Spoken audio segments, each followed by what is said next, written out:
Welcome to my channel, Listen It. I hope you enjoy the book. Don't forget to like and subscribe.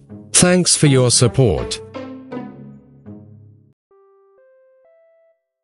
The Case of the Missing Will.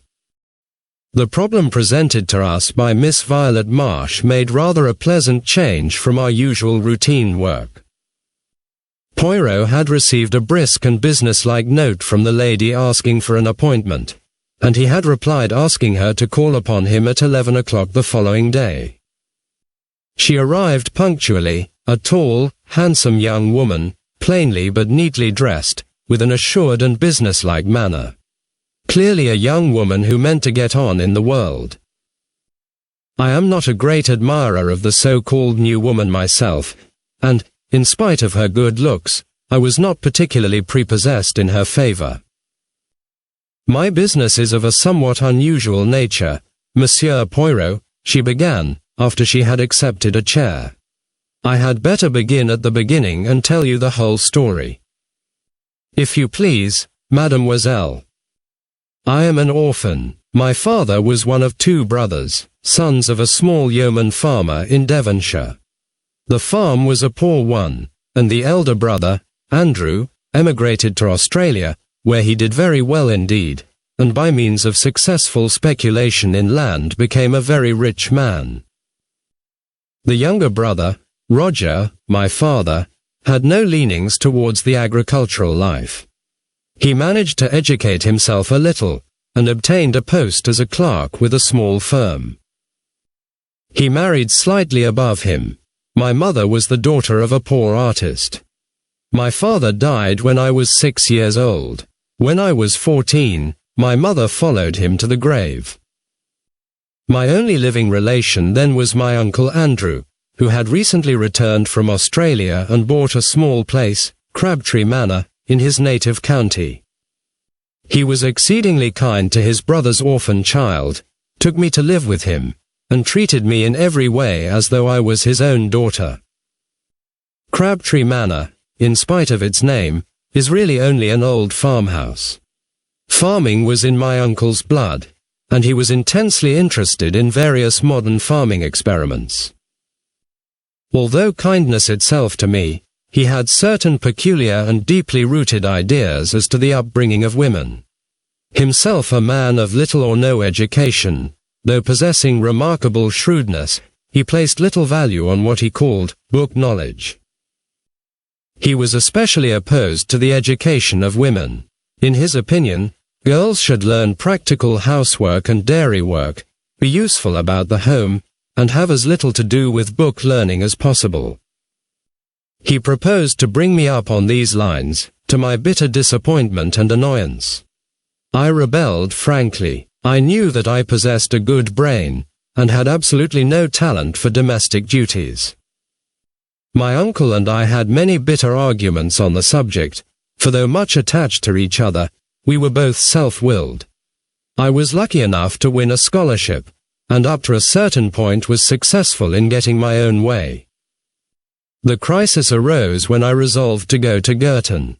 I had a little money of my own, left me by my mother, and I was quite determined to make the best use of the gifts God had given me. I had one long, final argument with my uncle.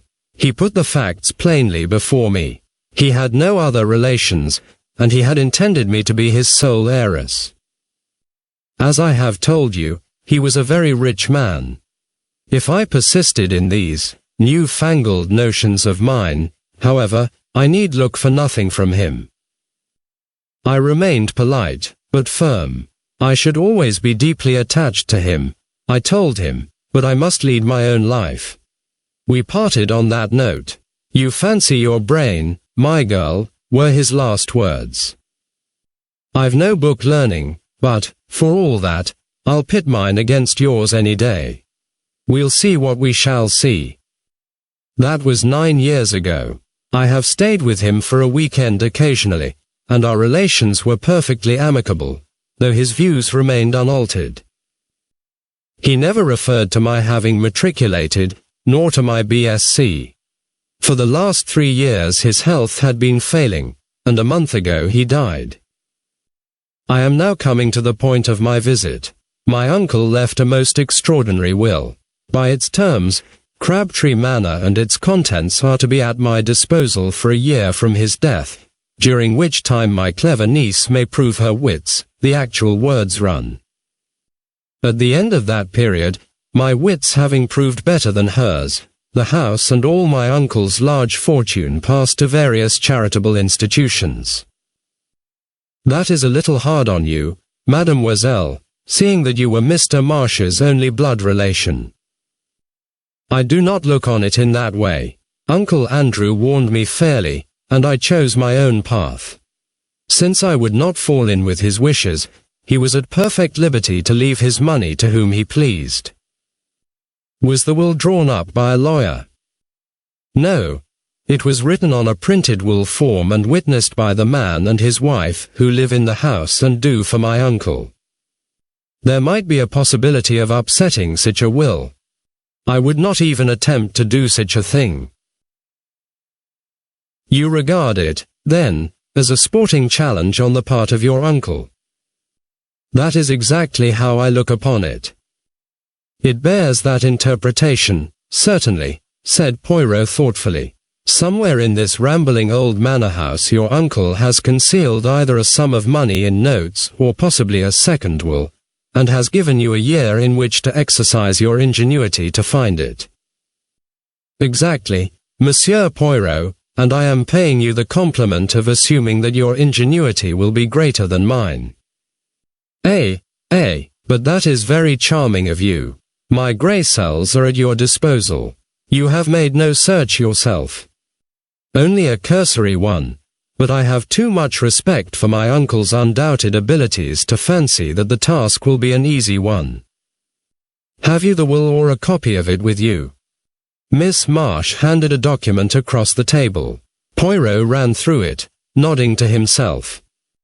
Made 3 years ago, dated March 25th, and the time is given also, 11 a.m., that is very suggestive.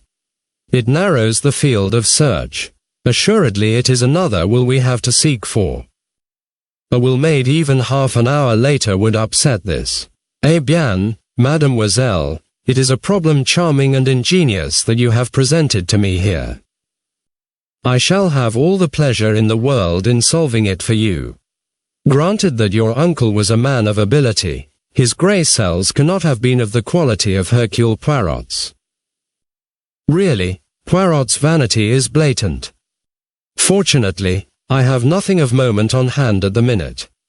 Hastings and I will go down to Crabtree Manor tonight. The man and wife who attended on your uncle are still there, I presume. Yes, their name is Baker. The following morning saw us started on the hunt proper.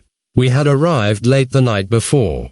Mr. and Mrs. Baker, having received a telegram from Miss Marsh, were expecting us.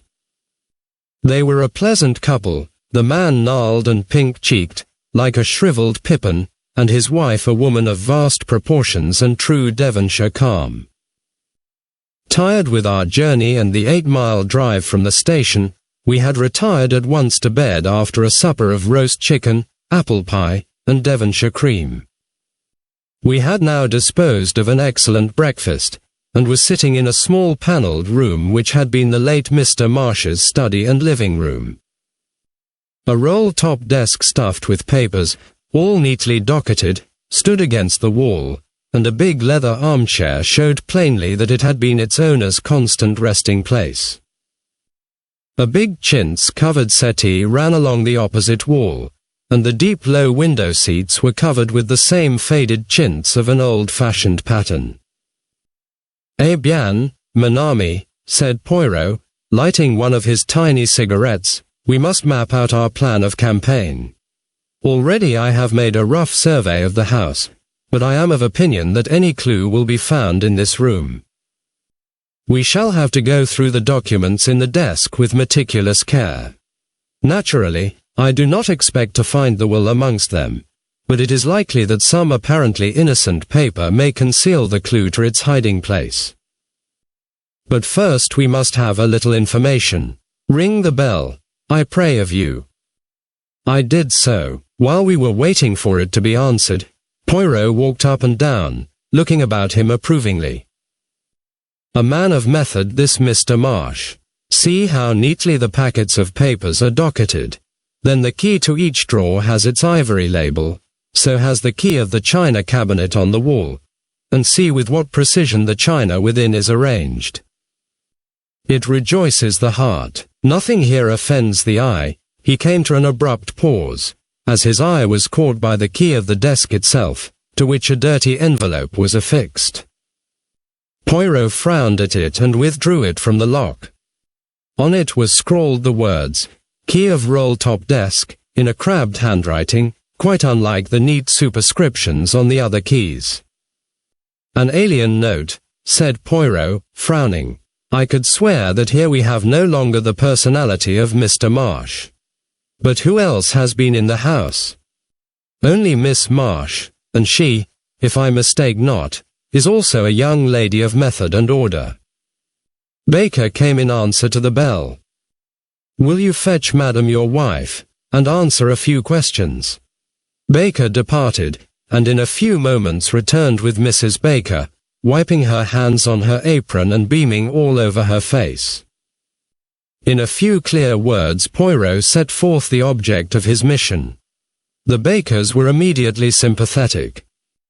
"Us don't want to see Miss Violet done out of what's hers," declared the woman. "Cruel hard, 'twould be for hospitals to get it all." Poirot proceeded with his questions. Yes, Mr. and Mrs. Baker remembered perfectly witnessing the will. Baker had previously been sent into the neighboring town to get 2 printed will forms. "2," said Poirot sharply. "Yes, sir, for safety like, I suppose, in case he should spoil one, and sure enough, so he did do. Us had signed one." "What time of day was that?" Baker scratched his head, but his wife was quicker. "Why, to be sure, I'd just put the milk on for the cocoa at 11. Don't ye remember, it had all boiled over on the stove when us got back to kitchen. And afterwards. Tea would be about an hour later. Us had to go in again. I've made a mistake, says old master, had to tear the whole thing up. I'll trouble you to sign again, and us did. And afterwards master give us a tidy sum of money each. I've left you nothing in my will, says he, but each year I live you'll have this to be a nest egg when I'm gone, and sure enough, so he did. Poirot reflected. After you had signed the second time, what did Mr. Marsh do? Do you know? Went out to the village to pay tradesmen's books. That did not seem very promising. Poirot tried another tack. He held out the key of the desk. Is that your master's writing? I may have imagined it, but I fancied that a moment or two elapsed before Baker replied, Yes, sir, it is. He's lying, I thought. But why? Has your master let the house? Have there been any strangers in it during the last 3 years? No, sir. No visitors. Only Miss Violet. No strangers of any kind been inside this room. No, sir. You forget the workman, Jim, his wife reminded him. Workman, Poirot wheeled round on her. What workman? The woman explained that about 2 years and a half ago workmen had been in the house to do certain repairs. She was quite vague as to what the repairs were. Her view seemed to be that the whole thing was a fad of her master's and quite unnecessary. Part of the time the workmen had been in the study, but what they had done there she could not say, as her master had not let either of them into the room whilst the work was in progress. Unfortunately, they could not remember the name of the firm employed, beyond the fact that it was a Plymouth one. We progress, Hastings, said Poirot, rubbing his hands as the Bakers left the room. Clearly he made a second will and then had workmen from Plymouth in to make a suitable hiding place. Instead of wasting time taking up the floor and tapping the walls, we will go to Plymouth. With a little trouble, we were able to get the information we wanted. After 1 or 2 essays, we found the firm employed by Mr. Marsh. Their employees had all been with them many years, and it was easy to find the 2 men who had worked under Mr. Marsh's orders. They remembered the job perfectly. Amongst various other minor jobs, they had taken up one of the bricks of the old-fashioned fireplace, made a cavity beneath, and so cut the brick that it was impossible to see the join. By pressing on the second brick from the end, the whole thing was raised. It had been quite a complicated piece of work, and the old gentleman had been very fussy about it. Our informant was a man called Cohen, a big, gaunt man with a grizzled moustache. He seemed an intelligent fellow. We returned to Crabtree Manor in high spirits, and, locking the study door, proceeded to put our newly acquired knowledge into effect. It was impossible to see any sign on the bricks, but when we pressed in the manner indicated, a deep cavity was at once disclosed. Eagerly Poirot plunged in his hand. Suddenly his face fell from complacent elation to consternation. All he held was a charred fragment of stiff paper. But for it, the cavity was empty. "Sacre!" cried Poirot angrily. "Someone has been before us." We examined the scrap of paper anxiously. Clearly it was a fragment of what we sought. A portion of Baker's signature remained, but no indication of what the terms of the will had been. Poirot sat back on his heels. His expression would have been comical if we had not been so overcome. "I understand it not," he growled. "Who destroyed this, and what was their object?" "The Bakers," I suggested. "Pourquoi? Neither will makes any provision for them, and they are more likely to be kept on with Miss Marsh than if the place became the property of a hospital. How could it be to anyone's advantage to destroy the will? The hospital's benefit, yes, but one cannot suspect institutions." "Perhaps the old man changed his mind and destroyed it himself," I suggested. Poirot rose to his feet, dusting his knees with his usual care. "That may be," he admitted. "One of your more sensible observations, Hastings. Well, we can do no more here. We have done all that mortal man can do. We have successfully pitted our wits against the late Andrew Marsh's, but, unfortunately, his niece is no better off for our success. By driving to the station at once, we were just able to catch a train to London, though not the principal express." Poirot was sad and dissatisfied. For my part, I was tired and dozed in a corner. Suddenly, as we were just moving out of Taunton, Poirot uttered a piercing squeal. "Vita, Hastings, awake and jump, but jump I say." Before I knew where I was, we were standing on the platform, bareheaded and minus our valises, whilst the train disappeared into the night. I was furious. But Poirot paid no attention.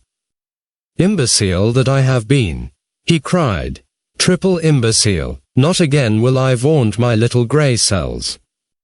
"That's a good job at any rate," I said grumpily. "But what is this all about?" As usual, when following out his own ideas, Poirot paid absolutely no attention to me. "The tradesmen's books, I have left them entirely out of account." "Yes, but where? Where? Never mind, I cannot be mistaken. We must return at once." Easier said than done. We managed to get a slow train to Exeter, and there Poirot hired a car. We arrived back at Crabtree Manor in the small hours of the morning. I pass over the bewilderment of the Bakers when we had at last aroused them. Paying no attention to anybody, Poirot strode at once to the study. "I have been, not a triple imbecile, but 36 times 1, my friend," he deigned to remark. "Now, behold." Going straight to the desk, he drew out the key, and detached the envelope from it. I stared at him stupidly.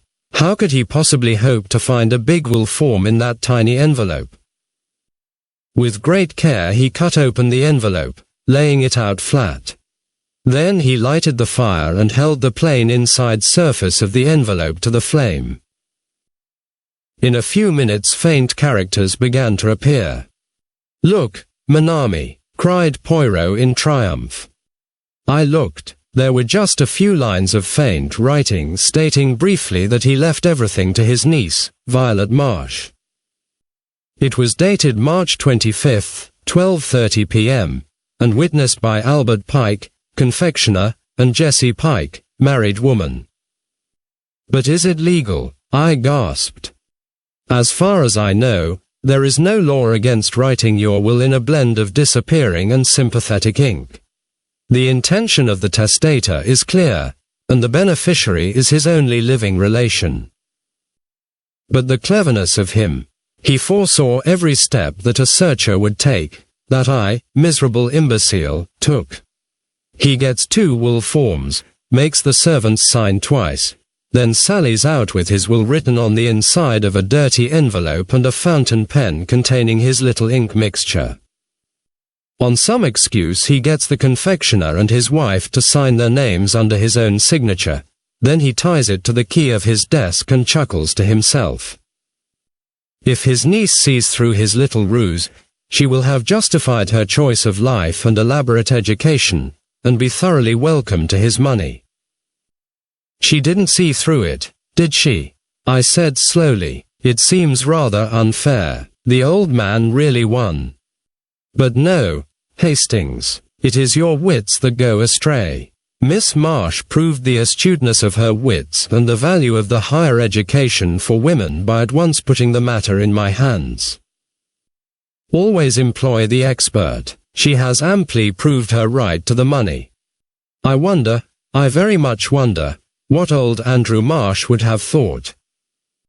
Thanks for listening. For more audiobooks please like and subscribe. See you soon.